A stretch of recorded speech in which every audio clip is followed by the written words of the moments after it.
Welcome to Radio Naturopath, the talk show about health and natural medicine. This show will first be broadcast on Wednesday, March 11th, 2026 on 91.7 FM WHUS stores. I am Fran Storch, ND, naturopathic physician. My co-host Ron Menizza went to Willybrew.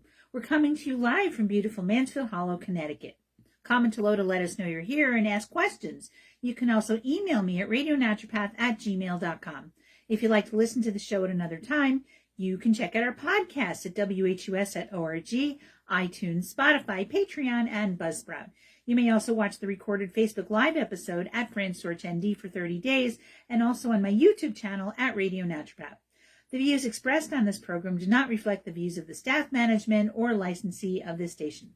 The information presented on this show should not be construed as medical advice or direction. If you're having a medical condition, please consult with your physician. Okay, so update. Let's see, on Wednesday, I had tooth prep for bridge, and they put a temporary bridge in, and then they put, so you're not allowed to say permanent bridge because there's no such thing as a permanent bridge. I'm going to get a porcelain bridge, which lives in my mouth, and that will be, they're not going to put that in for 6 weeks after my extraction, because I didn't realize when you get a tooth extraction, they really do consider it not to be properly healed until 4 to 6 weeks out. 4 to 6 weeks is that's like a rule of thumb for a lot of stuff. That was a rule of thumb for my back surgery. It's a rule of thumb for a tooth extraction. It's a rule of thumb for a lot of things. A lot of stuff happens in 4 to 6 weeks. 4 to 6 weeks on a really healthy diet, you're going to feel really awesome and probably lose a few pounds.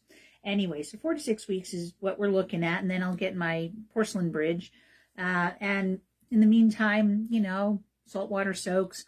I'm not supposed to have nuts and seeds and definitely not popcorn. And Ron brought home some delicious kettle corn. I can't have it. So I'm trying to be very careful eating, berries with seeds in them and little chia seeds. And I have to do easy syringes around the temporary bridge. So that's what I'm doing right now. I'm in very minimal pain. I think since Wednesday when they worked on it, my mouth has made lots of strides in terms of I'm barely noticing it. It is weird to have this hole in my mouth. So those of you who've had tooth extractions, you know what that's like. I'd never had one before. I used to have 16 teeth and now I have 15. Boy, I hope this doesn't keep going because it's upsetting. But I'm trying to be better about brushing a lot, more than once or twice a day, and putting in the remineralizing stuff and crossing my fingers that the next time I have my prophylaxis, that they're not going to find any significant decay or maybe no decay at all. Wouldn't that be wonderful? But I don't know if I can count on that. And I had my second iridotomy, so that was good. So the same day that I had the crown prep, I had to go to New Britain and get my second iridotomy. And that day when they gave me the pilocarpine drop, they give you a pilocarpine drop, then that constricts your pupil. So you have lots of iris available so that he can zap your iris and make little holes in it so that I have a place for my fluid to drain. So I'm no longer in danger of acute angle closure glaucoma. I am no longer in danger of that. That's been taken care of. And I can now be dilated, and it's okay to use cannabis. So what he told me was that I can call my optometrist and make an appointment to get dilated because I didn't get dilated this year. And so when they dilate your eye, they can look at your retina and they can look at your retina and your corneas and your lenses and see if you have cataracts and retinopathy and other stuff like that. So that wasn't done this year. And he said, at first he thought, well, you're going to come back in 2 weeks for me to see if your eye's okay. If you want to get dilated, then you can do that. But, and I was like, maybe not, because I have to drive to New Britain, and that's, almost an hour away. If I'm going to get dilated, I'd like to get dilated close to home. So I will, when I'm done, after I see him again, I will call the optometrist and say, hey, would you like to dilate me now that I have my iridotomies all done? And that'll be nice because I'll do it in Willimantic, and it's around the corner to get home. Not a big deal. And then hopefully I won't have anything going on. I don't have increased intraocular pressure, which is great. I still have to use the prednisolone eye drops for a week. And so I'm into, a couple days doing that. And I don't mind it anymore because I'm used to it. The trouble I'm having is remembering to do it. And then I go, oh, is it time to do it? And I forget whether I've done it or not. That's no good. So today I know that I've done 2 drops already and I have 2 more drops to go. So after I record the show, It'll be almost time to do another drop, and then not too long before bed, there will be yet another drop, and then we'll continue the next few days for a total of 7. So, and that'll be, it's really not a big deal. The drop is kind of refreshing, even though it's prednisolone. It's a steroid, but what are you going to do? So that's okay. The next thing on deck is I'm supposed to have an MRI with and without contrast for my spine, because I still have pressure and discomfort in my left leg, and that's scheduled for this Monday. And this Monday it is scheduled. It looks like there's a chance we're going to have a big snowstorm. So I don't know if that's going to happen. And I called the radiology place, and they said that it's perfectly fine. If we are going to close, we will call you that morning. And if you feel like you can't drive out, then you call us that morning and we'll reschedule. It's no problem. So I don't have to make that decision till Monday. So that's good. So I got that taken care of. Very nice. Also, I must say that all my practitioners, they are happy to talk to me. They, some of them call me, and some of them I call to check in with them and ask questions. The maxillofacial surgeon was great. I called into them twice with questions, and they were extremely helpful and very nice about it. It's really nice when you have a practitioner that is like that. The other thing was that I had elevated D-dimer again. So the D-dimer, Dr. LaGuardia thinks it goes up because I have spike proteins. So I have some increased coagulopathy because of that. And he measured my D-dimer on a day when I had acute bronchitis, and it was through the roof. So he told me I had to take augmented NAC that's been augmented to make it more bioavailable. And because it's more bioavailable, you can take a much lower dose. So I take 200 milligrams twice a day. And so he sent me to get my blood drawn. And the blood draw was lovely. The only thing that was elevated was spike protein antibodies, but the D-dimer had gone from 16 to 0.2. So the reference range is like 0.5. If it's over 0.5, they're concerned about increased coagulability. When you get down to 0.2, they measured down to 0.19. So if it says less than 0.19, that means you're below the sensitivity of the test. And so I was at 0.2, which is just above the sensitivity of the test. So that was wonderful. So my D-dimer went way down. My electrolytes are fine. So that was good news. So NAC is something that you can take to help to get rid of extra spike proteins. It's something that's been researched and studied, and this augmented stuff is supposed to really, really decrease levels of spike proteins. So we're hoping that that's what's going on. I don't know if there's a way to directly measure spike proteins. I don't think there's a spike protein PCR, or if it is, it's not readily available. I don't see it listed in Quest Diagnostics. What you can do through Quest Diagnostics and LabCorp is spike protein antibodies, and I still have quite elevated spike protein antibodies. So anyway, Marissa, my naturopath, wants me to get my spike protein antibodies checked at LabCorp because they do some kind of a breakdown of it. So I will probably do that in April. And meanwhile, Dr. LaGuardia wants me to continue the twice a day special high test NAC. And that's okay, because NAC is really good for you. It's a great detoxifier. It helps to get rid of heavy metals, and it helps your liver to work better. It helps to thin mucus. So if you get a bronchitis, you're not as likely to stay sick from it. If you have allergies, it's going to thin your mucus there. So I really don't mind taking it, except that it's a little pricey. But other than that, it's good stuff. It stinks, though, because it is a thiol-bearing amino acid. It's which means it has sulfur in it. So sulfur-bearing amino acids: cysteine, methionine, alpha-lipoic acid. I don't know if alpha-lipoic acid is amino acid, but alpha-lipoic acid is also known as thiotic acid. Anything with a thiol in it has sulfur in it. Anything with sulfur in it generally stinks, like sulfur. So when you drive by the swamp, or the tide, that you're at low tide, or you're going through North Jersey on the turnpike, that rotten egg smell, that sulfur. And rotten eggs also have plenty of sulfur in them, and so do cruciferous vegetables, and they all kind of smell like, that icky, rotten, eggy, sulfury smell. The other thing that smells like that is poop, as well as gas, bowel gas. So that's because there are volatile VSCs, volatile sulfur compounds in them. So hydrogen sulfide is one of those, and that's what you smell. And so the NAC kind of releases some VSCs. And so when I set up my supplements and put them out, the NAC kind of stinks. So I have to put it under cover, or else it smells. So, and the thing is, you'd think that, something that smells like that, when you take it, it's going to give you an upset stomach or you're going to have sulfur burps. Not at all. The only thing it does is smell funny. Otherwise, it's perfectly fine. I'm totally tolerating it. It goes down, doesn't bother my stomach. It's perfectly fine. And it's probably doing some really nice things for me. And it's a lower dose than non-augmented NAC, which you usually take in increments of 600 milligrams. This is only 200 milligrams. So you take a lower dose because it's more bioavailable. So that's nice. So I'm pleased with that. Ron is working on his health in terms of his back. I bought him a really nice warming thing where it's a heating pad, and so he has a heating pad that just goes on his back that can go in your car, and he uses that downstairs. And then I found another heating pad online that actually wraps around your neck and your shoulders. He loves that. And what he did is he's using both at the same time.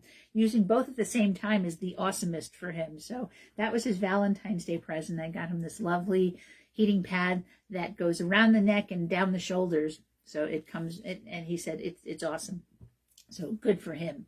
So the other thing is that I still have this discomfort and pain in my lateral left leg that sometimes and it ebbs and flows, which is interesting, which it didn't do when I was very acute. And last night, for the first time, I used a device that I got that uses Electrostim, and that's not something I had not tried. So the theory of using the Electrostim is that part of why you have the pain from spinal stenosis and back pain and sciatica and, the nerve pain is because you have instability in the spine and your muscles are cramping and becoming hypertonic to keep you in balance. So what they do is they clamp down so much that it affects circulation and nerve signals coming from the spine. So if you relax those muscles, then it lets go and there's not so much pressure on the spine. Also, it is possible that with spinal stenosis, it is possible to have spinal stenosis and to not have pain. And I didn't know that, but of course I watched the YouTube, and the YouTube has all these PTs, and some of the PTs, that is what they say. And they're like, here, try these exercises. You may not have to have surgery. So of course I'm trying those exercises because I would like to not have surgery again. So anyway, I did the Electrostim for the first time last night. It's just these little units. There's a gel pad that you stick this Electrostim thingy on magnets, and you stick it on your back. There's two of them. They stick them on your back, and they go chirp, chirp, chirp on your back, and you have a remote that you can click on, and it adjusts the intensity of the vibrations, and you let it sit there, and then it turns off on its own after 15 minutes. So if you want to use it longer than 15 minutes, you have to turn it back on.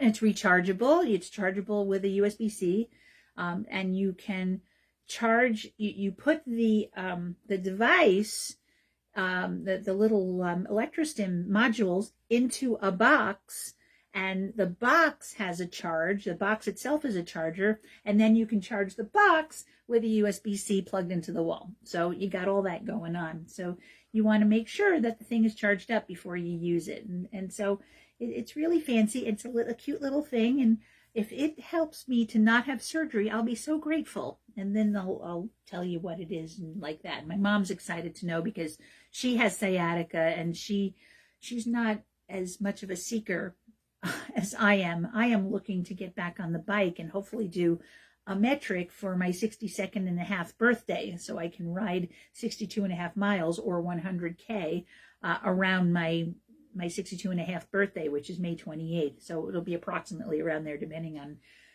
availability and weather and who might go with me and that sort of thing. Anyway, so we'll see how that goes. I'm excited about it because it's another thing to try. The other thing is I found some nice exercises, and some of the exercises, so Crossroads is helping me to modify my exercises. I've only been able to get in there once, but the one thing that he showed me was to do some one-legged bridges and to hold those for 10 seconds and do sets of 10. So I'm doing that. And David Middaugh, who is on YouTube, and he seems very wise. He's in El Paso, Texas. He talks about strengthening, that you don't need to work on strengthening the back muscles, but it's important to strengthen the glutes. So he has you doing very simple exercises. We're doing lying on your back and doing pelvic tilts, which I started with Will back in the day.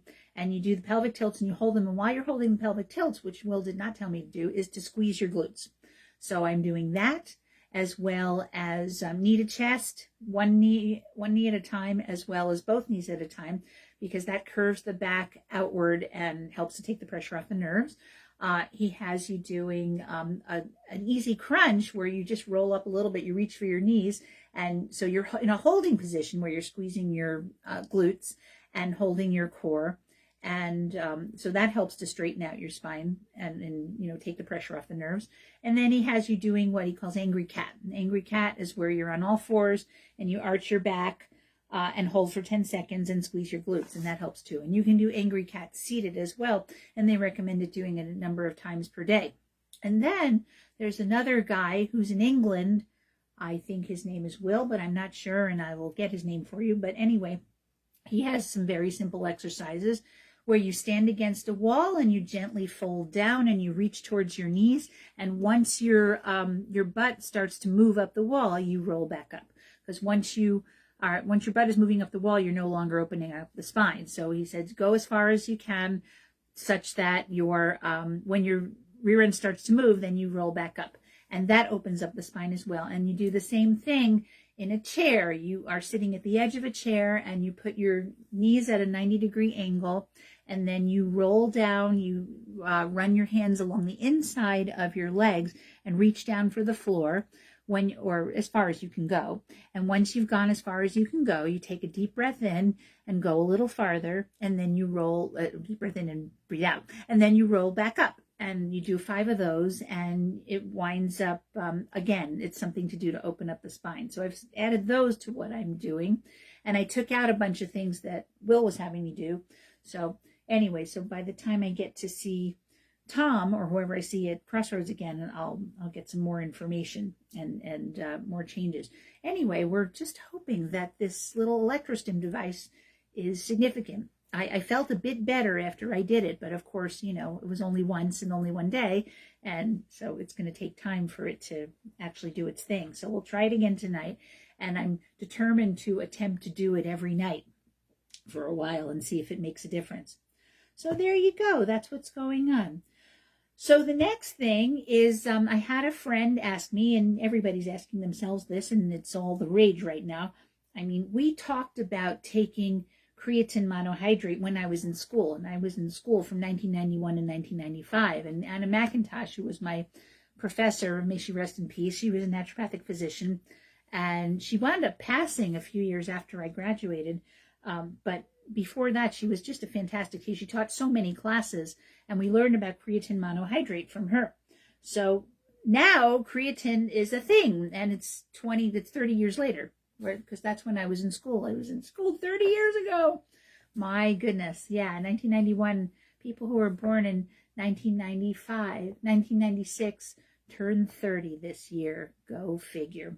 So anyway, I was in school 30 years ago. I was in school so long ago that people didn't have laptops. And when Anna McIntosh taught us, she wrote on the chalkboard. And they still had chalkboards or whiteboards, and we took notes on paper. Can you imagine? And there weren't laptops really at that time, and because it was that long ago, people didn't really have them. We were just getting into where everybody had PCs, and I remember we would make a special trip to OHSU, Oregon Health Sciences University, to use the iMacs. And that was a big deal because there was a really nice word processor, and you could use the talk feature and talk to somebody who was across the country or something. So now everybody has a laptop. I'm recording this on my laptop, and what's funny is I'm using 2 other devices where I'm, reading my outline on an iPad, and I'm recording the show as well on an Android tablet. And it's also being recorded on my laptop. So now devices are a dime a dozen. Well, maybe not that cheap, but you know what I mean. Anyway, so should you take creatine? So my friend asked me this, and the short answer is probably. So what's the deal with creatine? And what you're taking is creatine monohydrate. So what the heck is it? So creatine, it helps your muscles produce energy during heavy lifting or high intensity exercise. Athletes will take it to enhance strength and improve performance. And older adults and vegetarians can also benefit from using creatine. And it is the top supplement for improving performance in the gym. And there are studies that show that it can increase muscle mass, strength, and exercise performance. It can also help lower blood sugar and improve brain function, although more research is needed. Some people believe that creatine is not safe and has a lot of side effects, but scientific evidence doesn't support that. So it seems to be pretty safe. So it's found naturally in muscle cells and helps your muscles produce energy during heavy lifting or high intensity exercise. When you take creatine as a supplement, it's very popular among athletes and bodybuilders. It's used to gain muscle, enhance strength, and improve your exercise performance. Creatine shares many similarities with amino acids, which are important compounds in the body that help build protein. Your body can produce creatine from glycine and arginine. About half your body's creatine stores come from the food you eat, especially red meat and seafood. The rest is made in your liver and kidneys from amino acids. About 95% of your body's creatine is stored in your muscles, mainly in the form of phosphocreatine. So the other 5% is found in your brain and in your testes. I mean, if you're a guy. So when you supplement, you increase your stores of phosphocreatine. This is a form of stored energy in the cells, which helps your body produce more ATP, which is adenosine triphosphate, which is something you use for energy production in your cells. It's often called the body's energy currency. When you have more of it, your body can perform better during exercise. It also alters several cellular processes that lead to increased muscle mass, strength, and recovery. So it can improve health and athletic performance in a few ways. When you do high-intensity exercise, the primary role is to increase the phosphocreatine stores in your muscles. Your body can then use the additional source to make more ATP, which is the key energy source for heavy lifting and high-intensity exercise. So it helps you boost your workload. It enables you to do more total work or volume in a single training session, which is a key factor in long-term muscle growth. It helps with cell signaling. It can increase satellite cell signaling, which aids muscle growth, repair, and new muscle growth. It can raise your anabolic hormones, so it can raise your IGF-1 after you take creatine. So you have to be careful of that. If you're diabetic, you don't necessarily want to do that. It's insulin-like growth factor 1. And insulin-like growth factor 1 help you to raise your muscle mass. Cell hydration, it lifts the water content within your muscle cells, which causes a cell volumization effect that plays a role in muscle growth. It reduces your protein breakdown. It can increase your total muscle mass by reducing muscle breakdown, and it lowers your myostatin levels. Myostatin can slow or inhibit new muscle growth, and when you supplement with creatine, it can reduce those levels, which increases your growth potential. It also increases phosphocreatine stores in your brain, which may promote brain health and improve symptoms of neurological disease. So if neurological disease, it might be something to take. I wonder if it's something that can be helpful to people who have multiple sclerosis as well as muscular dystrophy. So creatine affects muscle growth, assists a lot of people, especially those with sedentary lifestyles, older adults and elite adults. There was a study that found creatine supplements were effective in building muscle in healthy young adults, and a 2019 review also concluded that creatine, with or without resistance training, can improve muscle mass and strength in older adults and can help reduce the potential for falls. Very important the older you get. Some older studies found that creatine increases muscle fiber growth 2 or 3 times more than training alone, and there's more modest studies of late. Still, there was a large review of the most popular supplements, and it selected creatine as the single most effective supplement for adding muscle mass. So creatine can improve your strength, power, and high-intensity exercise performance. It can build muscle strength and endurance in young adults undergoing resistance training, provide extra power for cyclists during the final sprint in a time trial. They studied cyclists with this. That's very exciting. It improves your jumping and sprinting performance in soccer players. It also improves power development in swimmers, particularly helpful for butterfly and breaststroke. So butterfly and breaststroke are difficult strokes because you're using a lot more of your upper body, your upper chest, and your back muscles. You're using more long muscles when you're doing the crawl, but when you're using breasts, you're coming through and you're using a lot more of the upper trunk, and that's what gives Michael Phelps that look like he's a dolphin. Where you can tell swimmers because they have almost overdeveloped. They're almost overdeveloped through the chest and the shoulders, and especially if they do if they're specializing in breast and butterfly. Try doing the butterfly stroke. It is hard. It's the most exhausting stroke to do. It requires the most muscle activity. It's not easy to do, and people who are good at butterfly are strong. And so if you take creatinine, you're going to see more effects in people who do butterfly and breaststroke. The improvements are primarily caused by your increased capacity to make ATP. ATP usually gets depleted after 10 seconds of high-intensity activity, but because creatine supplements help you make more ATP, you can maintain optimal performance for a few seconds longer. So the effects on the brain, like the muscles, the brain stores phosphocreatine, requires plenty of ATP for optimal function. Preclinical studies on animals suggest that creatine supplementation may help treat neurodegenerative diseases like Alzheimer's or Parkinson's disease, ALS, amyotrophic lateral sclerosis, traumatic brain injuries, and epilepsy. Notice that so it did say, it didn't say multiple sclerosis, and it did not say muscular dystrophy.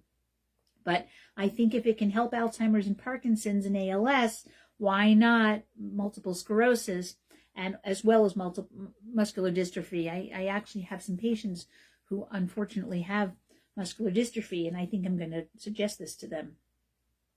So creatine supplements have been shown to improve brain function in vegetarians. Vegetarians tend to have low creatine scores because they don't eat meat, which is the main natural dietary source. And even in healthy adults, creatine supplementation may improve short-term memory and intelligence, and that effect may be the strongest in older adults. So creatine may also lower blood sugar levels, help treat non-alcoholic fatty liver disease, which is now known as MASLD, which is metabolic, MASLD. It's metabolic and steatotic liver disease, and can also help with stroke-related damage. So if you've had a stroke, creatine can help with that damage in the nervous system. The supplement that's mostly used is creatine monohydrate. There are other forms available which are promoted as superior, though that's not clear if that's true. Creatine monohydrate is not that expensive and supported by a lot of studies and seems to be the best option. And most supplements start with a loading phase, which leads to rapid increase in muscle stores of creatine. So a loading dose, you do 20 grams per day for 5 to 7 days, split into 5. Yeah, that's what we learned. The loading dose is 20 grams, and you split it into 5 gram servings through the day, and eating a carb or protein-based meal may help your body absorb it. Following the loading period, you can do 3 to 5 grams a day to maintain high levels within your muscles. As there is no benefit to cycling creatine, you can stick with the dose for a long time. If you choose not to do a loading phase, you can just do 3 to 5 grams a day, which is probably what I would do. But it may take 4 weeks to maximize, so that's fine. I could wait. It's really okay. So since creatine pulls water into your muscle cells, it's advisable to take it with a glass of water and stay well hydrated throughout the day. So creatine is very well studied. Studies lasting up to 4 years reveal no negative effects. There's no evidence that it's harmful to the liver and kidneys in healthy people who take standard doses. People with pre-existing liver and kidney concerns should consult a doctor before supplementing. People associate creatine with dehydration and cramps. Research doesn't support that. It can, and there's also studies that say it can reduce cramps and dehydration during endurance exercise in high heat. Well, if you're building more muscle mass and your muscles have more energy to work, it seems that they're going to be working more efficiently. They're less likely to cramp. And there was a study that linked creatine supplements with an increase in DHT, which can contribute to hair loss. DHT is dihydrotestosterone, but available research doesn't support that. So, so what does it do for you? It's well tested. It's found for women that creatine supplementation can be beneficial for women across many life stages. It can support muscles and the brain. When you combine it with resistance training, creatine can help body composition and bone density in postmenopausal women. And research suggested that creatine may not be as effective in women compared to men because of physiological and hormonal distance, but newer research suggests that there are a lot of benefits for women and doesn't appear to cause significant side effects as long as it's taken in the recommended dose. How long does it take to work? The effects are noticeable in as little as 2 weeks, but with the loading phase, it may take up to 4 weeks to observe. Are there any side effects? There was a study that showed that taking up to 30 grams a day, which is well above the standard dosage, did not have adverse effects on the kidneys of healthy people.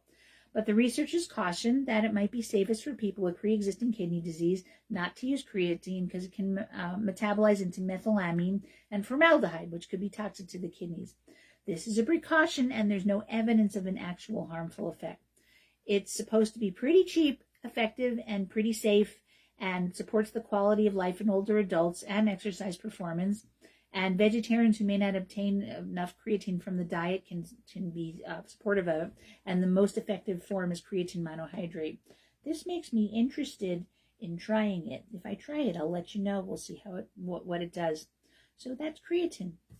So the next thing I wanted to talk about is the Mediterranean diet and that it lowers stroke risk in women. So yay, they studied something directly for women because cardiovascular disease occurs in women as well as men. And this is a study where they directly studied women. And today I ate my hummus and I ate pickled beets and I ate fish and avocado and eggs. So I had some good Mediterranean stuff today. So the Mediterranean diet usually involves eating whole foods like fruits and vegetables, whole grains, and lean protein, and limiting processed foods. Following the Mediterranean diet doesn't involve calorie restriction. The healthy eating pattern involves general guidelines that you can incorporate into your daily routine. It's typically low in saturated fat and emphasizes fruits, vegetables, and whole grains. And it aligns closely with the heart-healthy dietary pattern recommended by the American Heart Association, which may help explain why it's associated with a lower risk of stroke. A new study found that following a Mediterranean diet was associated with a reduced risk of all stroke types among women. The results were published in Neurology Open Access. Our findings support the mounting evidence that a healthy diet is critical to stroke prevention. There's a shock. That you should eat healthy and then you're less likely to get a heart attacks and stroke. This is shocking. All right. So we were especially interested to see that this finding applies to hemorrhagic stroke, as few large studies have looked at that type of stroke as opposed to thrombotic stroke. So hemorrhagic stroke is where you have an aneurysm and the blood vessel breaks, whereas a thrombotic stroke comes from a blockage, and thromboembolic stroke, where you have a blockage, embolic blockage. An embolism is a blockage in an artery, and a thromboembolism is a blockage by a blood clot. You can have embolisms of other things, but that's much more unusual.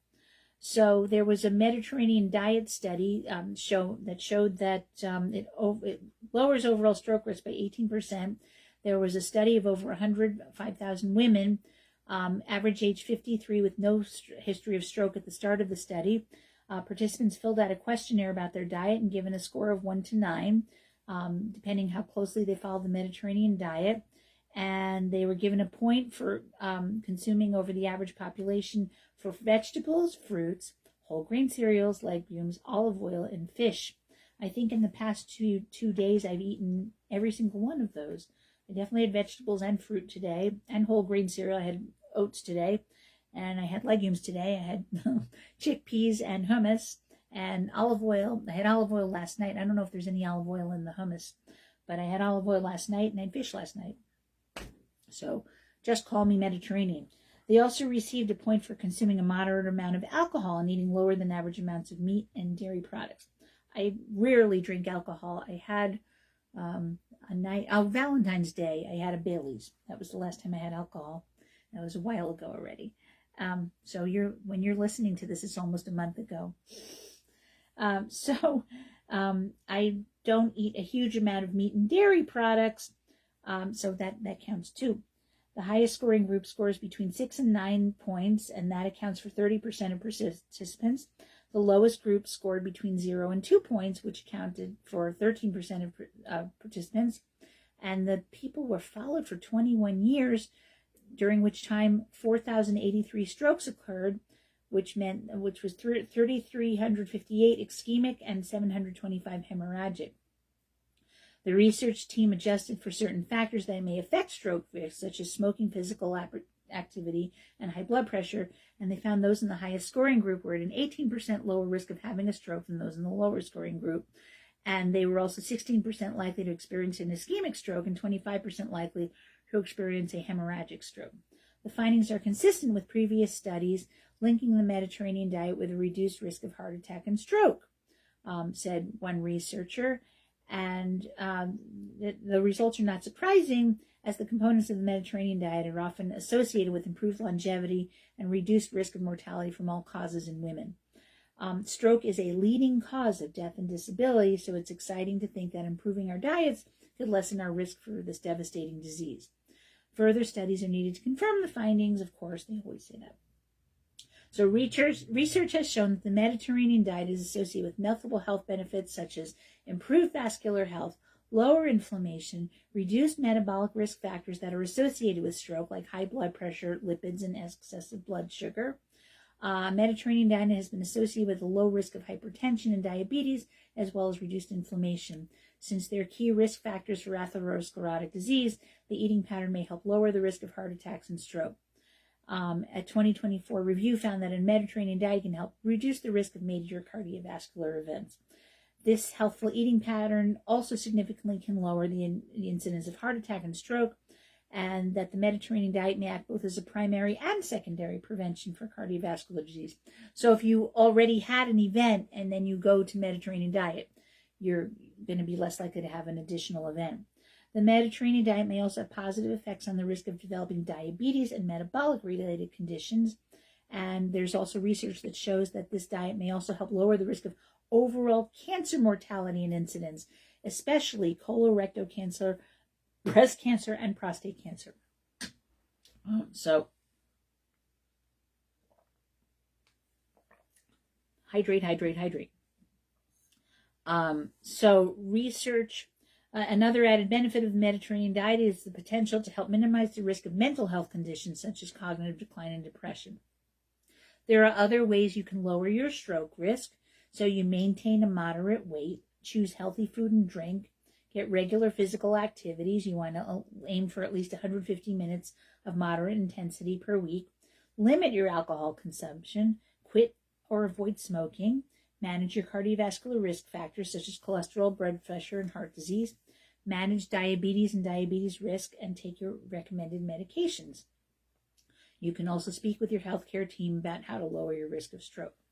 So Mediterranean diet can protect stroke risk, and was studied directly for women. So if you're a woman, you may consider doing the Mediterranean diet. All right. So the next thing I want to talk about is something fun, which is the Dubai chocolate craze. So after my eye surgery, I had Ron find me a Starbucks because Starbucks was offering a Dubai matcha latte. So the Dubai matcha latte had pistachio syrup, and it was just basically matcha with pistachio syrup in it, and then you get a chocolate cream topping. And so, of course, I asked for coconut milk because I don't do great with a lot of dairy, so I did coconut milk, and I asked for the pistachio sauce, and then you can do non-dairy foam topping. So I got that. When I went to the Starbucks, they said, "We're so sorry, we can't give you this. There is a company-wide pistachio sauce shortage." So the Dubai chocolate craze there's a pistachio shortage, and in Starbucks there's this pistachio sauce shortage, which I thought was hilarious. So instead, I got a matcha latte. I substituted vanilla syrup for the regular syrup, and then I still got the non-dairy chocolate topping. So it wasn't Dubai because there's no pistachio in it. But anyway, what's the Dubai chocolate craze? It's basically, it's chocolate with pistachio stuff in it. So, and here's some nice pictures of the chocolate with the pistachio in it. And usually if you go to a regular store and try to buy a chocolate bar, it's alarmingly expensive. It's a lot more than you usually pay for a chocolate bar. But if you go to some discount stores, there are discount stores that sell it. It's still not a cheap bar, but not nearly as much as you see just on counters different places. So some flavor crazes flirt and fade, others stay and make themselves at home. And it looks like and it's hard to say what's going to happen with the Dubai chocolate movement, but it's hanging on for now anyway. So you get this thick texture, and you get the pistachio and the chocolate. And so the original and now classic Dubai chocolate bar was created by Fix Chocolatier in the United Arab Emirates in 2021. I didn't realize it was that long ago. And by 2023, it came onto social media, and it has a milk chocolate shell, usually encasing a creamy pistachio and tahini filling, mixed with crispy shredded filo-like pastry called kadaif. So global brands and small bakers are riffing on the concept, translating it to croissants, milkshakes, and more, and matcha lattes, and probably coffee lattes. Fillings range from peanut butter and jelly to s'mores to matcha. There you go. It doesn't seem to be a trend anymore. It's a whole new thing. So the Nuts Factory is a company that features nuts, fruit, and dried candies. And it's contributed, as I just said, it's contributed to pistachio shortage. The Iranian nut producer Kaina has reported it's the primary reason for the shortage is the explosive surge in demand fueled by the Dubai chocolate TikTok trend, compounded by underlying supply constraint. So Google searches for Dubai chocolate shot up quickly at the start of the year before peaking in March. And when was this written? No, this is written in 2025. Yeah, so we're talking about last year. So there's a brand called Al, which carries 12 flavors of a Dubai chocolate bar, as well as the chocolate and pistachio covered Dubai dates, Dubai coated roasted nuts, a layered Dubai chocolate strawberry parfait, and a Dubai golden chocolate bar, which has edible 24-karat gold. You don't want to know how much. And local eateries at a local cupcake shop had a Dubai dessert that had layers of chocolate and pistachio in it. It's huge and thick, and it has lots of filling. And that dessert that I got from the cupcake shop, it took me 4 days to eat. It was so rich. Like I tasted really good, but I don't like feeling stuffed. So I sort of have restraint, and I sort of have intolerance to feeling stuffed. So it literally took me 4 days to eat it, even though she said you have to eat it pretty quick because there were strawberries in it. And it's true that the strawberries were a little off by the time I had eaten it. And what I should have done is dug down and gotten all the strawberries out the first day and eaten those, and then taken my time to eat the rest of it. So lots of big retailers have gotten on board. You're going to see it at your favorite stores. The local pancake place has Dubai pancake stacks in some locations. There's Dubai-inspired ice cream products, and Costco has a bunch of products, and even Walmart and QVC have some, and Lindt has a bar, and people say they like the crunch, because it's soft, melty chocolate, and the filling is creamy, and the kadaif is crunchy, so it's very nice. The price is generally higher, but it is kind of a niche product. And at the end of June, in the U.S. Last year, the retail sales of pistachio-filled chocolate it was almost $1 million. So the demand for Dubai chocolate is growing much faster than the demand for other varieties, and unit sales of pistachio-filled chocolate was up over 1,000% compared to the previous year. So it's really sold so fast, and that was stated by the Stu Leonard's CEO. and they have their own Dubai chocolate bar, and everybody bought it. Oh, it's this brand Chocopology, which I've had their chocolate. It's pretty good too. And they had a gift box, and there's all kinds of brands, and you can get it all kinds of places. I saw a bar for not a little bit of money at Cumberland Farms.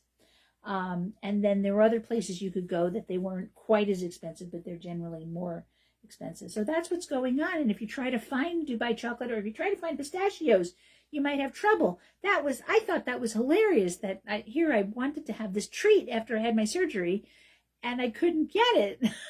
But, it's not so disappointing. I still got to have the treat. I just didn't get to have the pistachio sauce.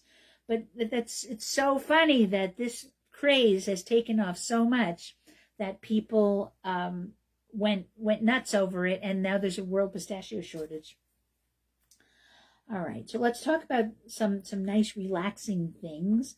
I think next week I should talk about the health benefits of pistachios. Pistachios are particularly healthful for you, but you have to be able to find them. But anyway, they are a particularly healthful nut, and there's a bunch of reasons why. I think part of it is the MUFAs, it's going to be monounsaturated fats, it's going to be fiber, and a bunch of other things as well. And then there's some health conditions they can help with. So we'll talk about that next week. Okay, why should you go to bed earlier? Because it's good for you. That we have a saying. I learned this in Newfoundland. Well, this is interesting. Okay. Oh, well, I was going to talk about, here, let me see if I can find this for you. Here, let's go here. Let's see. Right. Go to bed earlier. Health. All right, let's see what's happening there, because I was prepared to talk to you about this now, and now I can't find the link, which is very sad. All right, so let's go. All right.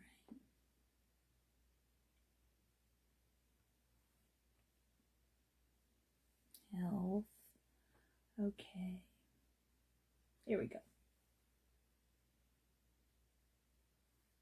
All right, so let's see. Here it is. We're helping fitness goals, the benefit. So there's a whole bunch of reasons. Here's 9 science-backed reasons why you should go to bed earlier. All right, so I found the link. All right, so if you stayed up way too late texting with your friends or catching up on TV shows, you wind up feeling exhausted in the morning, and I do that too. And one of the reasons that people do that, I know this is why I do it, because I've been on the go all day and I don't get to sit still and relax and do whatever I want until later in the evening, and then I don't want to just go to sleep because having worked all day and then just go to sleep and not enjoy my downtime. So I tend to stay up later than I should and then get in an episode of Gilmore Girls, which I shouldn't do. But anyway, this is, so here's why to try to go to bed earlier and try to curtail those habits. Most Americans fall short on getting your recommended 8 hours of sleep, but not everyone who fails to log shut-eye actually has trouble sleeping. A lot of us are just staying up too late or putting off bedtime in favor of other activities. That's guilty right here. But staying awake in the wee hours can come with a lot of cost, and here are ways you can benefit for minimizing your night owl habit. So number 1, you might be less anxious, you might worry less. Remember when your parents would tell you that everything would seem better in the morning? It's true. Compared to people who turn in early, those who go to bed very late are more likely to be overwhelmed with repetitive negative thoughts. The findings suggest that sleep disruption could actually be linked to the development of pessimism. On the bright side, pet psychologists suggest that focusing on good sleep habits can help.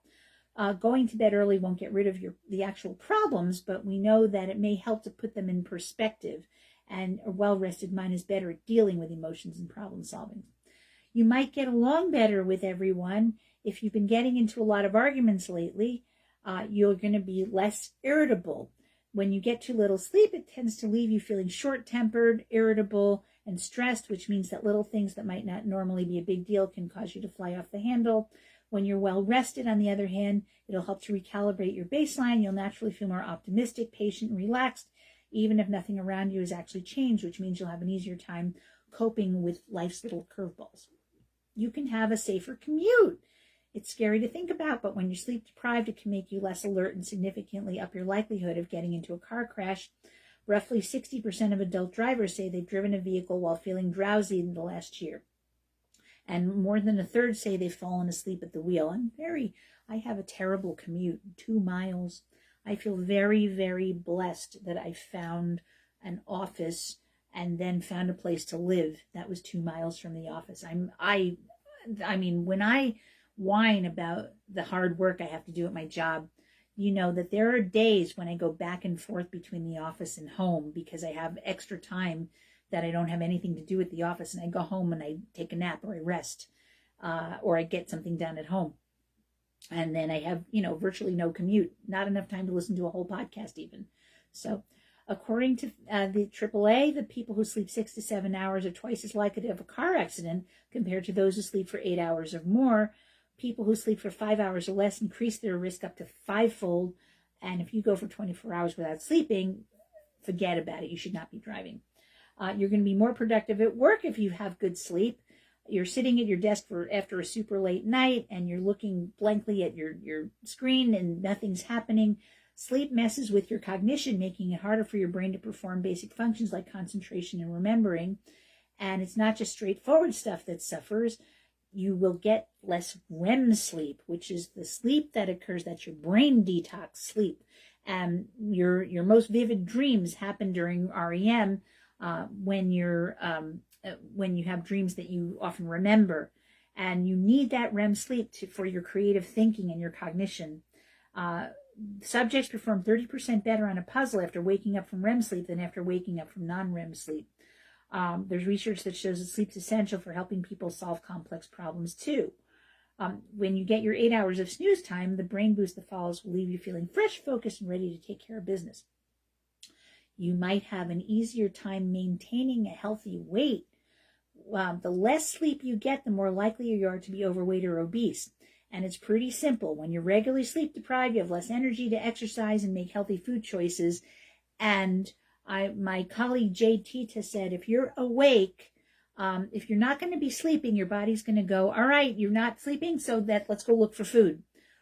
So if you're going to, because your body needs energy to power it. And if you are tired, you're going to tend to want to eat more to power your energy deficit. So if you're more rested, you're going to tend to eat less because you have more energy naturally. Our body's internal clocks are also seem to be hardwired to prefer salty, fatty, or sugary foods after 8 p.m., which may explain why night owls who stay up until 4 a.m. eat like 550 calories more than early birds who go to sleep around 10. That's amazing. Your immune system benefits from going to sleep earlier. Next to washing your hands, getting enough sleep might be one of the most effective ways to avoid a cold or the flu. Active shut-eye keeps your immune system strong, so you're less likely to catch a case of whatever's going on, whatever illness is going around people who you see. You might look better. A recent Swedish study confirmed that most of your friends are too polite not to tell you when you don't get enough sleep, you don't look so good. When you see images of people who are sleep deprived or well rested, the sleep deprived folks were rated as less attractive, healthy, approachable, and sadder. Not getting enough sleep isn't good for you. During sleep, your body works to replace tired old cells with fresh new ones, helping your complexion to look more glowy than ghastly. When you don't sleep well, it can contribute to puffy and darker eyelids, red eyes, and a paler complexion. You can also lower your risk for scary diseases.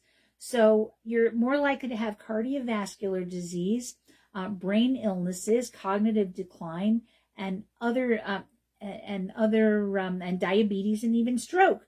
When you eat right and exercise, you also want to be vigilant about getting good sleep is one of the things that's good for any sort of health.